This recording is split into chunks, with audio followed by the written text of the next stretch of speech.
ଏ ଘରେ ମୁଁ କାମ କରି କରି ନୟାନ୍ତ ହେଇଗଲାଣି, କିନ୍ତୁ ମୋ ଶାଶୁକୁ ଜଣା ହିଁ ପଡ଼ୁନି ମୁଁ କାମ ହିଁ କରୁଛି ବୋଲି।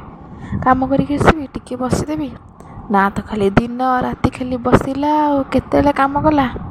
ସାଇ ପଡ଼ିଶା ଯଦି ଆସିବେ ହେରି ଖାଲି କହିବ ମୁଁ ତ ଘରର ସବୁ କାମ କରୁଛି, କି କାମ କରୁଛି କି? ମୋ ବୋହୂକୁ ଖାଲି ବସୁଛି ଦିନ ରାତି ମୋବାଇଲ ଧରି ଟକ ଟକ ଟକ ଟକ କରୁଛି।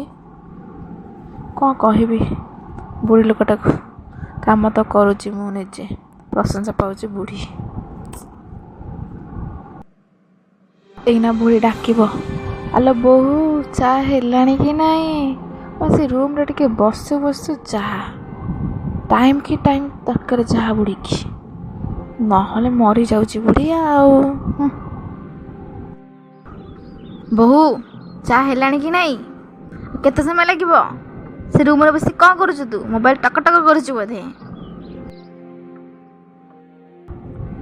ଆଜ୍ଞା ମା, ଯାଉଛି ଚାହା କରିବାକୁ ଏବେ।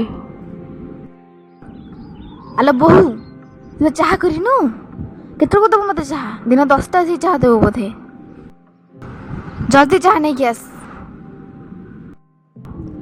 ଏ ବୁଢ଼ୀଟା ଯେମିତି ଚାହା ନ ପିଇକି ମରିଯିବ ସେଇଭଳିଆ ହେଉଛି, ଯେମିତି ଅମୃତ ପାନ କରୁଛି ସେଇଭଳିଆ କଥା କହୁଛି। ଆଉ ଖାଲି ଚାହା ଚାହା, ଦିନ ରାତି ଖାଲି ଚାହା।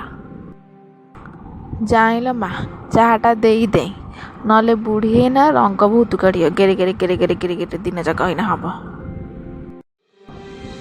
ମା, ଚାହା ହେଇଗଲା, ଆସନ୍ତୁ ପିଇବେ। ହଁ ବୋଉ, ଯାଉଛି।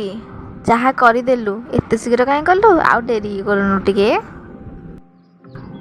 ନା, ତୁ କାହିଁ ମୋ ପାଖକୁ ଆସିବୁ? ମୁଁ ତୋ ପାଖକୁ ଯିବି ଚାହା ପିଇବାକୁ ନାହିଁ ନା।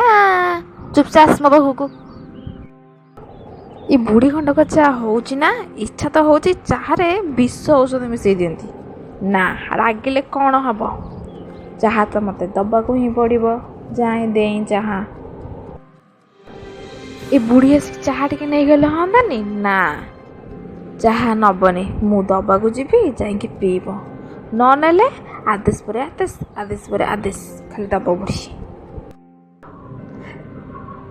ଶାଶୁଟି ତା ବୋହୂକୁ କ'ଣ କରିବାକୁ କହୁଥିଲା? ଉତ୍ତର କମେଣ୍ଟରେ ଜଣାନ୍ତୁ।